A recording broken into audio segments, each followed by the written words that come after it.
The Grey Champion by Nathaniel Hawthorne. There was once a time when New England groaned under the actual pressure of heavier wrongs than those threatened ones which brought on the Revolution. James Roman II, the bigoted successor of Charles the Voluptuous, had annulled the charters of all the colonies, and sent a harsh and unprincipled soldier to take away our liberties, and endanger our religion. The administration of Sir Edmund Andros lacked scarcely a single characteristic of tyranny, governor and council holding office from the king, and wholly independent of the country, laws made and taxes levied without concurrence of the people immediate, or by their representatives, the rights of private citizens violated, and the titles of all landed property declared void, the voice of complaint stifled by restrictions on the press, and finally disaffection overawed by the first band of mercenary troops that ever marched on our free soil. For 2 years our ancestors were kept in sullen submission by that filial love which had invariably secured their allegiance to the mother country, whether its head chanced to be a parliament protector or popish monarch. Till these evil times, however, such allegiance had been merely nominal, and the colonists had ruled themselves, enjoying far more freedom than is even yet the privilege of the native subjects of Great Britain. At length a rumour reached our shores that the Prince of Orange had ventured on an enterprise, the success of which would be the triumph of civil and religious rights, and the salvation of New England. It was but a doubtful whisper; it might be false, or the attempt might fail, and in either case the man that stirred against King James would lose his head. Still, the intelligence produced a marked effect. The people smiled mysteriously in the streets, and threw bold glances at their oppressors, while far and wide there was a subdued and silent agitation, as if the slightest signal would rouse the whole land from its sluggish despondency. Aware of their danger, the rulers resolved to avert it by an imposing display of strength, and perhaps to confirm their despotism by yet harsher measures. One afternoon in April 1689, Sir Edmund Andros and his favourite councillors, being warm with wine, assembled the redcoats of the governor's guard, and made their appearance in the streets of Boston. The sun was near setting when the march commenced. The roll of the drum at that unquiet crisis seemed to go through the streets less as the martial music of the soldiers than as a muster call to the inhabitants themselves. A multitude by various avenues assembled in King Street, which was destined to be the scene nearly a century afterward of another encounter between the troops of Britain and a people struggling against her tyranny.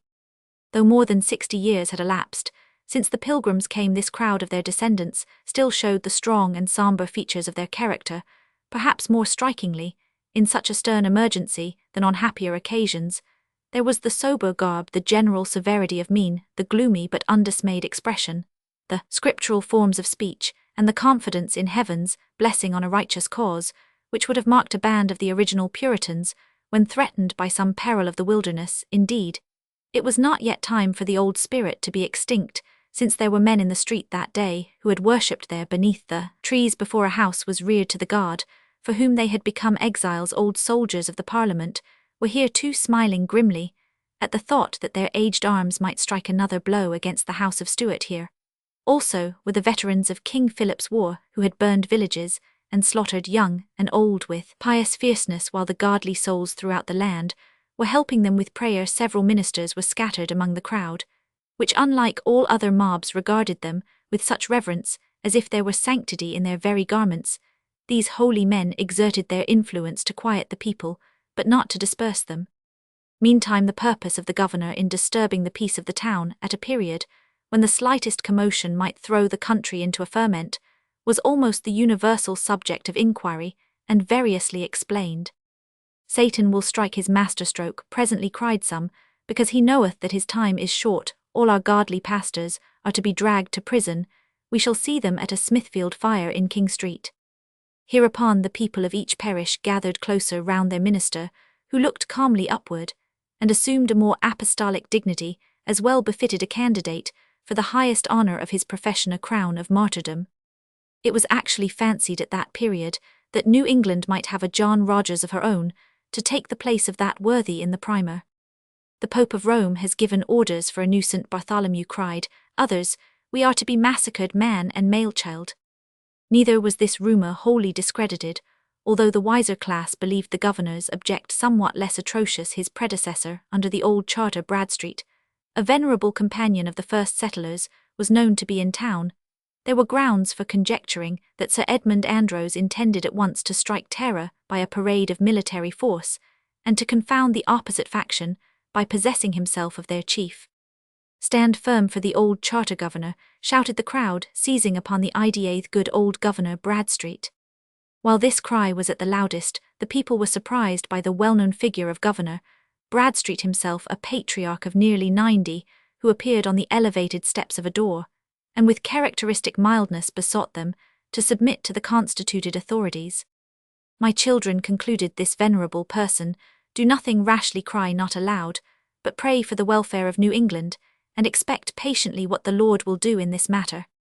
The event was soon to be decided. All this time, the roll of the drum had been approaching through Cornhill louder and deeper, till with reverberations from house to house, and the regular tramp of martial footsteps, it burst into the street.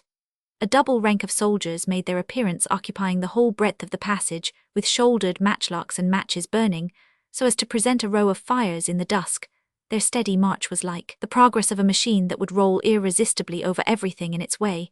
Next, moving slowly with a confused clatter of hoofs on the pavement, rode a party of mounted gentlemen, the central figure being Sir Edmund Andros elderly.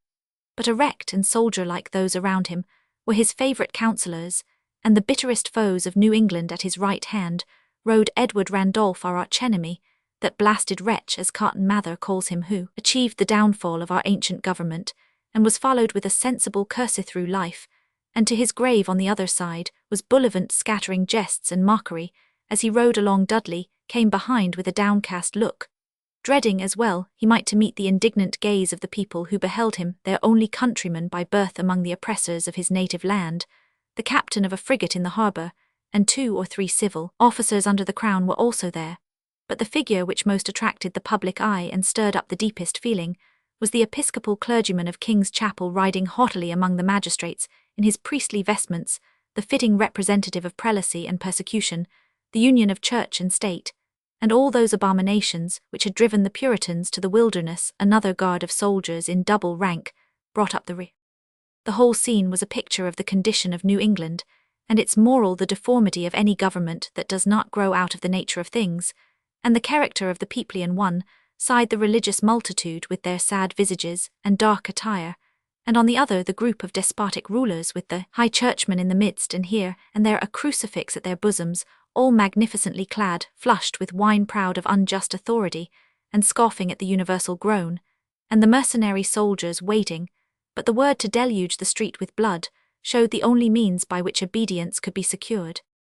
"O Lord of hosts," cried a voice among the crowd, "provide a champion for thy people." This ejaculation was loudly uttered, and served as a herald's cry to introduce a remarkable personage. The crowd had rolled back, and were now huddled together nearly at the extremity of the street, while the soldiers had advanced no more than a third of its length. The intervening space was empty, a paved solitude between lofty edifices, which threw almost a twilight shadow over it. Suddenly there was seen the figure of an ancient man, who seemed to have emerged from among the people, and was walking by himself along the centre of the street. To confront the armed band he wore the old Puritan dress, a dark cloak, and a steeple-crowned hat in the fashion of at least 50 years before, with a heavy sword upon his thigh, but a staff in his hand to assist the tremulous gait of age. When at some distance from the multitude, the old man turned slowly round, displaying a face of antique majesty, rendered doubly venerable by the hoary beard that descended on his breast. He made a gesture at once of encouragement and warning, then turned again and resumed his way. "Who is this grey patriarch?" asked the young men of their sires. "Who is this venerable brother?" asked the old men among themselves. But none could make reply. The fathers of the people, those of 80 years and upward, were disturbed, deeming it strange that they should forget one of such evident authority, whom they must have known in their early days, the associate of Winthrop, and all the old counsellors, giving laws and making prayers, and leading them against the savage. The elderly men ought to have remembered him too, with locks as grey in their youth as their own were now. And the young, how could he have passed so utterly from their memories, that hoary sire, the relic of long-departed times, whose awful benediction had surely been bestowed on their uncovered heads in childhood? Whence did he come? What is his purpose? Who can this old man be? Whispered the wondering crowd. Meanwhile the venerable stranger, staff in hand, was pursuing his solitary walk along the centre of the street, as he drew near the advancing soldiers, and as the roll of their drum came full upon his ear, the old man raised himself to a loftier mien, while the decrepitude of age seemed to fall from his shoulders, leaving him in grey, but unbroken dignity now. He marched onward with a warrior's step, keeping time to the military music. Thus the aged form advanced on one side, and the whole parade of soldiers and magistrates on the other, till when scarcely 20 yards remained between, the old man grasped his staff by the middle, and held it before him like a leader's truncheon. "Stand," cried he. The eye, the face and attitude of command, the solemn, yet warlike peal of that voice fit, either to rule a host in the battlefield, or be raised to God in prayer, were irresistible at the old man's word and outstretched arm. The roll of the drum was hushed at once, and the advancing line stood still. A tremulous enthusiasm seized upon the multitude, that stately form combining the leader, and the saint so grey, so dimly seen in such an ancient garb, could only belong to some old champion of the righteous cause, whom the oppressor's drum had summoned from his grave. They raised a shout of awe and exultation, and looked for the deliverance of New England. The governor and the gentlemen of his party, perceiving themselves brought to an unexpected stand, rode hastily forward, as if they would have pressed their snorting and affrighted horses right against the hoary apparition. He however blenched not a step, but glancing his severe eye round the group which half encompassed him, at last bent it sternly on Sir Edmund Andros.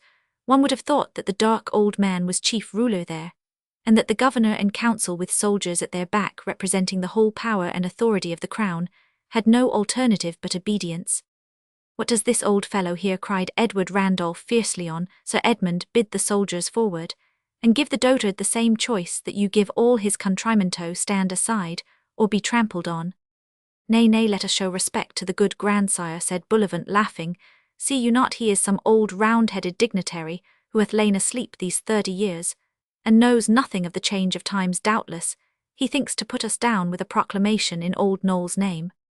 "Are you mad, old man?" demanded Sir Edmund Andros in loud and harsh tones. "How dare you stay the march of King James, governor?" "I have stayed the march of a king himself, ere now," replied the grey figure with stern composure. "I am here, Sir Governor, because the cry of an oppressed people hath disturbed me in my secret place, and beseeching this favour earnestly of the Lord, it was vouchsafed me to appear once again on earth in the good old cause of his saints. And what speak ye of James? There is no longer a popish tyrant on the throne of England, and by tomorrow noon his name shall be a byword in this very street, where you would make it a word of terror. Back, thou that wast a governor, back with this night. Thy power is ended tomorrow, the prison back, lest I foretell the scaffold." The people had been drawing nearer and nearer, and drinking in the words of their champion, who spoke in accents long disused, like one unaccustomed to converse, except with the dead of many years ago. But his voice stirred their souls. They confronted the soldiers not wholly without arms, and ready to convert the very stones of the street into deadly weapons. Sir Edmund Andros looked at the old man, then he cast his hard and cruel eye over the multitude, and beheld them burning with that lurid wrath so difficult to kindle or to quench, and again he fixed his gaze on the aged form which stood obscurely in an open space where neither friend nor foe had thrust himself. What were his thoughts he uttered no word which might discover, but whether the oppressor were overawed by the grey champion's look, or perceived his peril in the threatening attitude of the people. It is certain that he gave back and ordered his soldiers to commence a slow and guarded retreat before another sunset. The governor, and all that rode so proudly with him, were prisoners, and long ere it was known that James had abdicated, King William was proclaimed throughout New England. But where was the grey champion? Some reported that when the troops had gone from King Street, and the people were thronging tumultuously in their rear, Bradstreet, the aged governor was seen to embrace a form more aged than his own. Others soberly affirmed that while they marvelled at the venerable grandeur of his aspect, the old man had faded from their eyes, melting slowly into the hues of twilight, till where he stood there was an empty space. But all agreed that the hoary shape was gone. The men of that generation watched for his reappearance in sunshine and in twilight, but never saw him more, nor knew when his funeral passed, nor where his gravestone was. And who was the grey champion? Perhaps his name might be found in the records of that stern court of justice, which passed a sentence too mighty for the age, but glorious in all aftertimes, for its humbling lesson to the monarch, and its high example to the subject. I have heard that whenever the descendants of the Puritans are to show the spirit of their sires, the old man appears again. When 80 years had passed, he walked once more in King Street. 5 years later, in the twilight of an April morning, he stood on the green beside the meeting-house at Lexington, where now the obelisk of granite with a slab of slate inlaid commemorates the first fallen of the Revolution, And when our fathers were toiling at the breastwork on Bunker's Hill all through that night, the old warrior walked his rounds, long, long may it be ere he comes again. His hour is one of darkness and adversity and peril, but should domestic tyranny oppress us, or the invader's step pollute our soil, still may the grey champion come, for he is the type of New England's hereditary spirit, and his shadowy march on the eve of danger must ever be the pledge that New England's sons will vindicate their ancestry.